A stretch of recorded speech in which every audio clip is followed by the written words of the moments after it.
something you. Happy birthday. Happy birthday.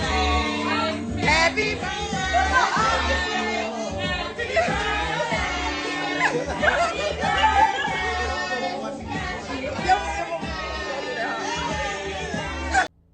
So let's get into this next reality check. So I'm 30, finna be 31, and I was adopted as a child. Survivors of domestic violence are told to speak up, document everything. But for one Belle Glade mother, even that wasn't enough.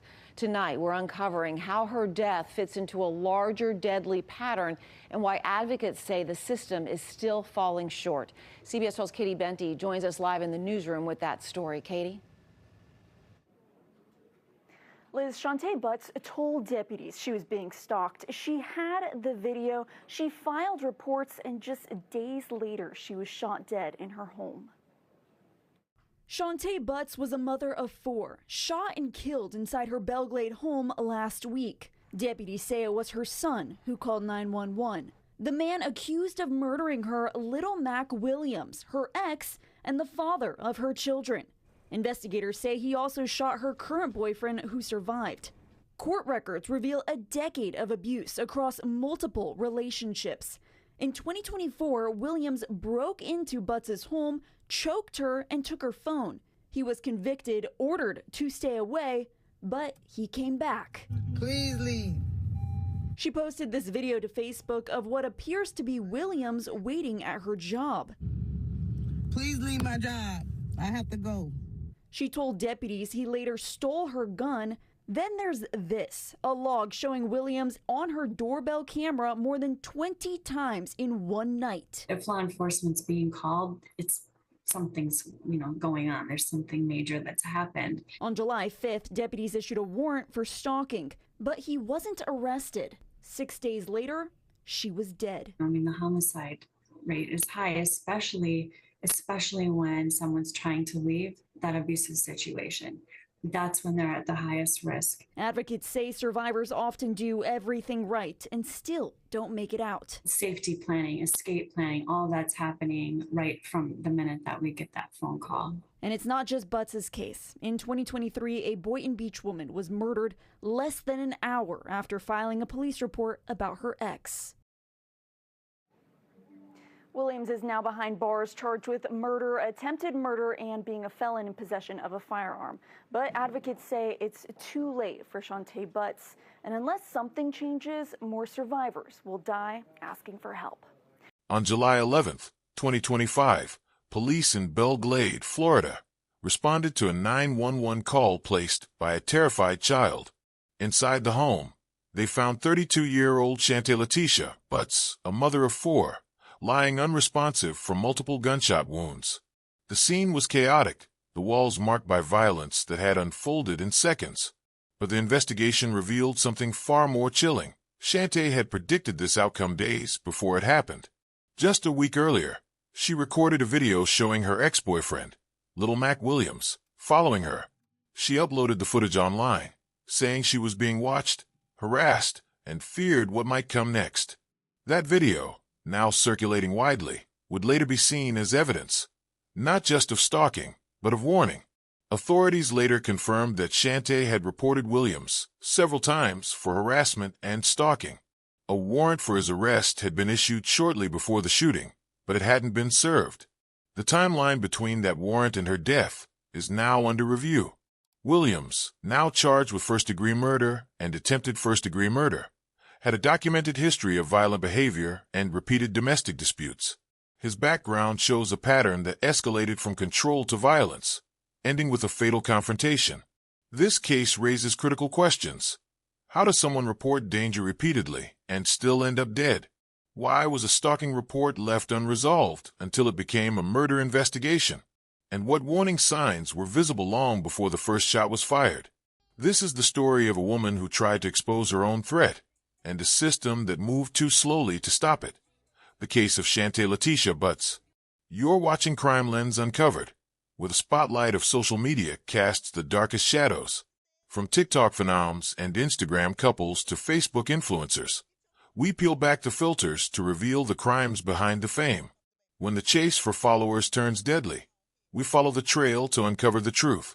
These aren't just viral clips, they're stories of obsession, betrayal, and lives cut short. Subscribe if you want the unfiltered truth behind the trending hashtags, because by the time a story explodes online, the tragedy has already happened. Now let's dive in.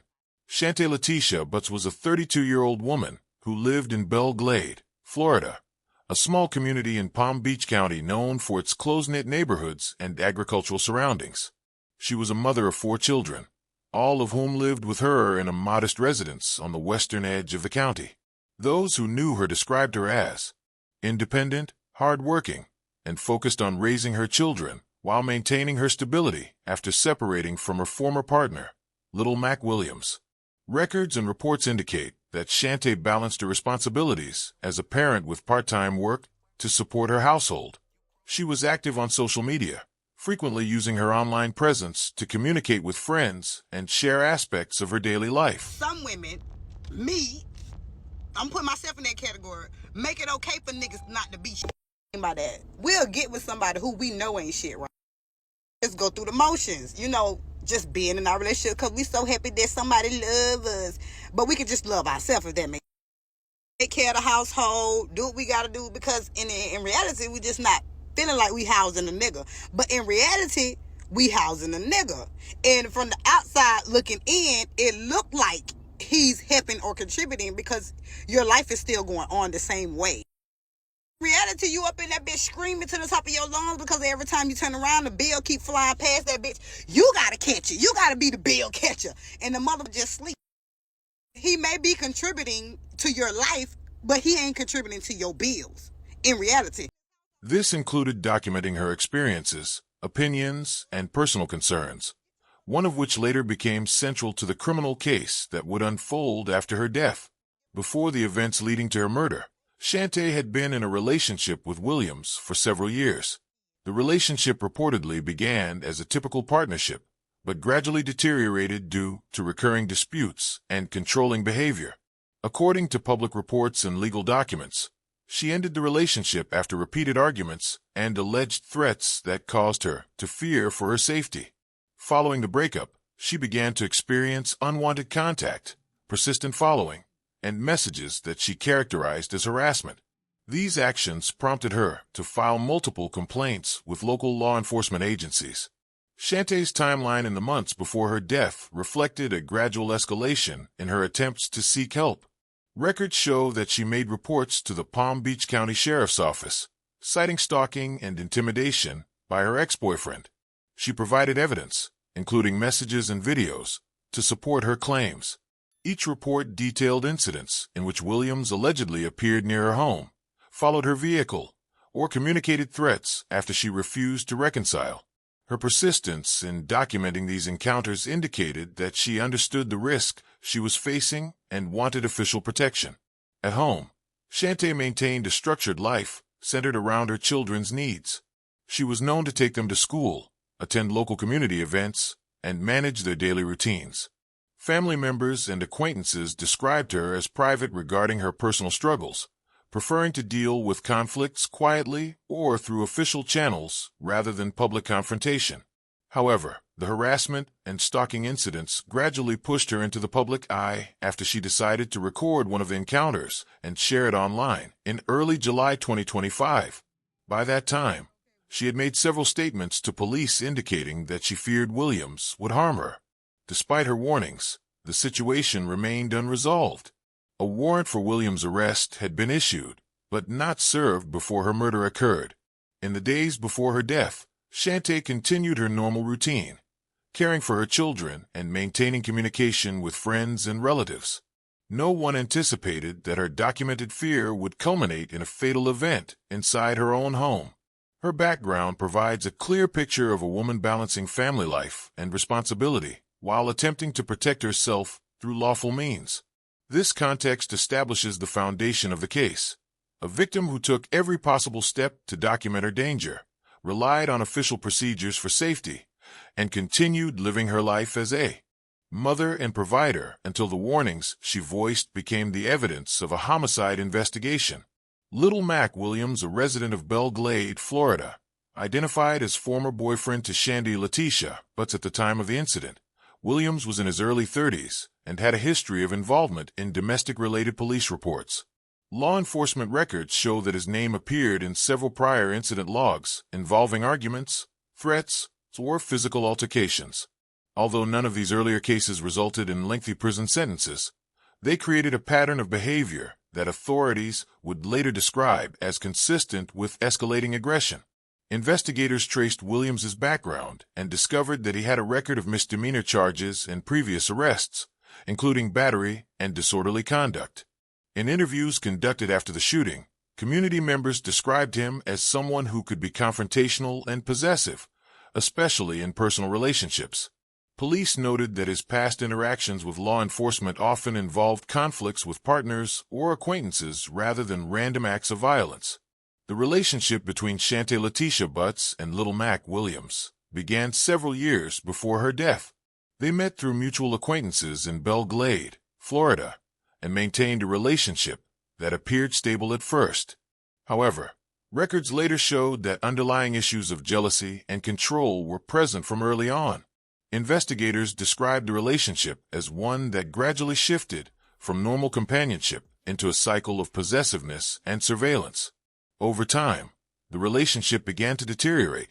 Shantay's decision to distance herself from Williams reportedly triggered repeated attempts by him to re-establish contact. After their separation, Williams began appearing uninvited at her home and other locations. According to witness statements, he was seen parked near her residence multiple times, and neighbors observed him watching her property from a distance. These accounts were later verified by law enforcement as consistent with her filed complaints. Police and court records show that Shantay reported these incidents as unwanted contact and stalking. She documented repeated messages, phone calls, and surprise appearances. Reports indicate that she made several attempts to block his communication, but Williams continued to reach out using new methods. Statements from acquaintances described him as increasingly unpredictable, alternating between messages of apology and anger. Investigators determined that this alternating behavior reflected a developing pattern of obsession rather than reconciliation. The communication between them was one-sided after the breakup, with Shantay attempting to sever all contact. Law enforcement records show that by mid-2025, multiple reports of stalking and harassment had been logged under her name. These reports identified Williams as the individual responsible for continuous unwanted pursuit. As evidence accumulated, authorities began preparing a case for aggravated stalking, a charge that would later form part of the official arrest warrant issued shortly before her death. The relationship breakdown followed a predictable escalation commonly seen in domestic-related investigations: emotional attachment, loss of control upon separation, fixation, and eventual harassment. Investigators later mapped out a timeline that demonstrated how each phase led directly into the next, showing a clear and measurable pattern of risk. The records confirmed that Shantay's complaints were consistent and that the threat was recognized before the incident occurred. By early July 2025, communication between the two had completely stopped from Shantay's side, but Williams continued to seek her attention through direct contact and physical presence near her home. At this point, she began recording videos and collecting evidence to support her complaints. These recordings later became a key part of the case, file linking him to stalking behavior in the days before the murder. Please leave. Please leave. I am not okay with this. Please leave my job. I have to go.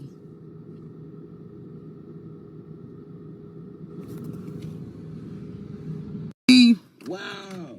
Please leave. The end of their relationship marked the beginning of a documented series of events that law enforcement would later identify as preventable. The evidence collected by Shantay herself provided a clear record of a situation escalating over time. What started as a personal dispute had transitioned into a criminal investigation involving surveillance, repeated warnings, and an active warrant that had not yet been executed. In the final week before her death, Shantay Latisha Butts maintained a visible record of her growing concern about her safety. Her actions during this time showed that she believed her situation had become critical. Having already filed prior complaints with law enforcement, she began documenting her experiences more deliberately. Every post and recording made during these last few days appeared to serve a single purpose: to show that the threat against her was active and ongoing. Her communication with police continued in the days following the issuance of an arrest warrant for her ex-boyfriend, Little Mac Williams, on aggravated stalking charges. She contacted authorities to confirm that the warrant was in place and to report his continued presence near her home. Friends later told investigators that she appeared frustrated that no action had yet been taken to detain him. Law enforcement records verify that she called again shortly before her death to reiterate that Williams had been seen near her property. Shantay's final public updates on social media reflected caution and awareness. Unlike her earlier video, which directly showed Williams following her, these posts were more reserved. They contained indirect warnings, short statements about harassment, and references to feeling watched. While she did not name him again, investigators would later confirm that the posts aligned with active surveillance reports showing his vehicle near her neighborhood. According to witnesses, Shantay's focus in those days was on maintaining her daily routine while minimizing exposure to potential encounters. She stayed close to home, cared for her children, and limited her movements to essential activities. Neighbors told investigators that she seemed alert and cautious, frequently checking her surroundings and avoiding unnecessary interactions. These behaviors were consistent with someone anticipating further contact with a known threat. Surveillance footage recovered from nearby locations supported her reports. Williams's car was recorded in the area multiple times during the 2 days before the shooting. The footage established his presence within proximity of her residence, though no confrontation was documented prior to the night of the murder. Investigators later confirmed that Williams was aware of the active warrant against him, but had not surrendered or been located by police. The last 48 hours of Shantay's life show a clear pattern: limited communication, increased vigilance, and continued evidence collection. She saved messages, screenshots, and video clips, likely to use as proof of ongoing harassment. These records, now part of the case file, outline the steps she took to preserve information about the stalking incidents. On the morning of July 11, 2025, emergency dispatchers in Glade, Florida, received a 911 call from a young boy stating that his mother had been shot inside their home. Responding officers from the Palm Beach County Sheriff's Office arrived within minutes and found 32-year-old Shantay Latisha Butts unresponsive with multiple gunshot wounds. Paramedics confirmed her death at the scene. Her 4 children were present during the shooting, and one of them had made the emergency call immediately after the suspect fled. The initial crime scene assessment indicated that the shooting occurred inside the main living area of the residence. Evidence of forced entry was documented, and shell casings consistent with a handgun were found nearby. The shooting was determined to be intentional and targeted. Investigators quickly secured the perimeter, collected ballistic evidence, and began canvassing the area for witnesses. Neighbors reported hearing a heated exchange, followed by several gunshots. Witnesses described seeing a man leaving the residence moments later in a dark-colored vehicle. Surveillance cameras from nearby properties captured partial footage of the suspect's movements before and after the incident, which investigators later confirmed matched the description of Little Mac Williams, the victim's ex-boyfriend. Miss Butts, noting the traumatic scene and Miss Butts' expression of fear and shock. On the other side of that door, the deputies boarded up. They say at least 6 children were inside of this mobile home. And to listen as 2 people, one of which, their mother, was shot. I just can't sleep right now. It's just her face. That's all I can remember. This neighbor asked to remain anonymous for safety reasons, but she talked with me about what she witnessed Friday night after her son heard gunfire. He said, yeah, the door's still open. So I started walking over there. As she entered this home on State Road 715 in Glade, she says she saw the shooting suspect, Little Mac Williams, and even spoke with him briefly as he left the home. I say, you know, where the kids? He said, they in now. I asked him where she was at. He He said she was dead. The neighbor says Williams was referring to Shantay Butts, his ex and mother to his children. She went inside where 6 children greeted her. I said, where your mama? He said, she in now. Keeping the kids out of the room, she first found Butts' boyfriend. I thought he was dead because he wasn't moving. Then she spotted Butts. She was gone. She was gone. I can't shake that part. You can't shake what part? Her eyes, how she looked. Traumatized, but realizing the boyfriend was still alive, she tried to help. I can just remember 17:22, 17:20, because I was counting the seconds between his breaths. Medics rushed the boyfriend to the hospital where he's in stable condition. Palm Beach County deputies say Williams broke in through a window, started fighting the boyfriend, and then fired multiple shots. He had gashes in his face, like scratches. Like they had been fighting. You could tell the room they was fighting. Checking court records, Williams has a lengthy rap sheet, pleading guilty to domestic battery by strangulation, felony battery, and drug charges. However, the witness tells me Butts never thought the relationship would cost her her life. She was scared. She wasn't expecting it. The look on her face was like she wasn't expecting it. Now, Williams had a warrant out for his arrest just days before this shooting happened on a burglary charge, but he wasn't picked up in time. And now he's sitting in the county jail facing a first-degree murder. Law enforcement officials classified the shooting as a domestic-related homicide within hours of the discovery. Detectives were already familiar with Williams due to prior complaints and active legal proceedings involving the victim. A warrant for his arrest was already outstanding at the time of the incident. This connection allowed investigators to immediately identify him as the prime suspect. Forensic teams spent several hours processing the crime scene.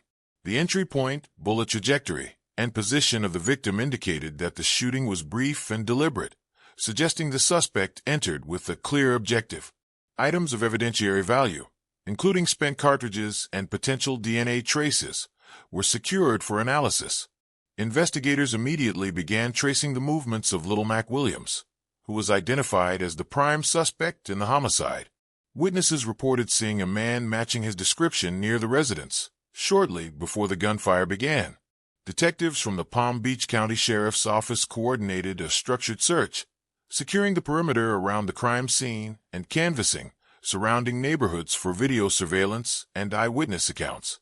Evidence collected at the scene included shell casings, ballistic fragments, and digital footage from nearby home cameras that captured a vehicle leaving the area at the estimated time of the shooting. The description of the vehicle matched one previously connected to Williams during earlier stalking complaints.